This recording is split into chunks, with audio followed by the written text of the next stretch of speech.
Igitigu ni kimwe mu bihimba by'umubiri bifise akamaro kanini. Bimwe mu vy'igitigu kijejwe harimo kuba ububiko bw'isukari mu kurindira yuko umubiri usubira kuyikenera hamwe no gucyorora amaraso kiyakuramwo ubumara. Igitigu rero kirashobora gufatwa n'indwara zitandukanye harimo indwara za hepatite.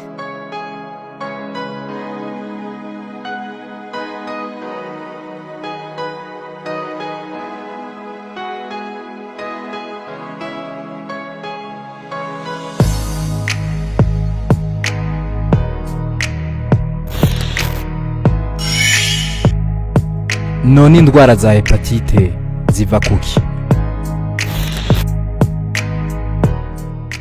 Hepatite zishobora kuva ku bintu bitandukanye harimo kunywa inzoga ku rugero rurenze, imiti, ariko kandi zishobora kuva ku migera ariyo yitwa mu gifaransa amavirus. Imigera itera hepatite iri imigwi 5: A, B, C, D na E.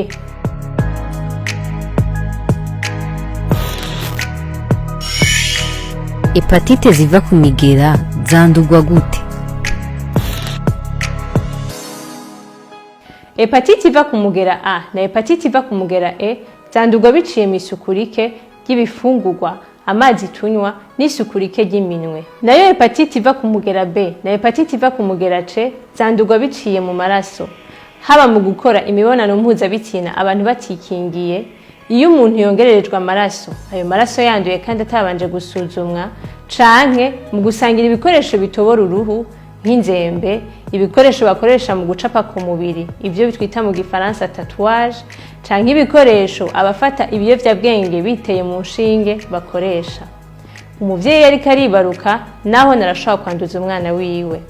Hepatite iterwa n'umugera D yo yikunda kuboneka ku bantu bamaze kwandura hepatite iterwa n'umugera B.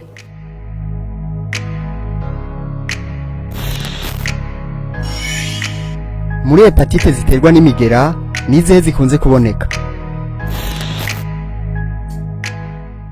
Muri aya mahepatite aterwa n'imigera, hepatite iterwa n'umugera B na hepatite iterwa n'umugera C nizo zikunze kuboneka. Akenshi iyo umuntu azanduye ntizishoka zibonekeza, mu gihe haciye igihe kinini zirashobora gusinzikaza cyane igitigu gushitsa ku rugero twita cirrhose mu gifaransa canke kanseri y'igitigu. Ari navyo bisigura akamaro kanini cyane ko kwisuzumisha kugira ngo umuntu amenye amagara y'uko ameze naho bitaba bigaragara yuko agwaye.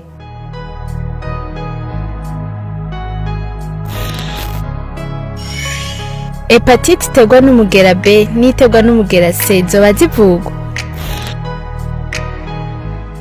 Hano iwacu hariho urucanco rukinga hepatite iterwa n'umugera B kandi hariho n'imiti yo kuvura hepatite iterwa n'umugera C.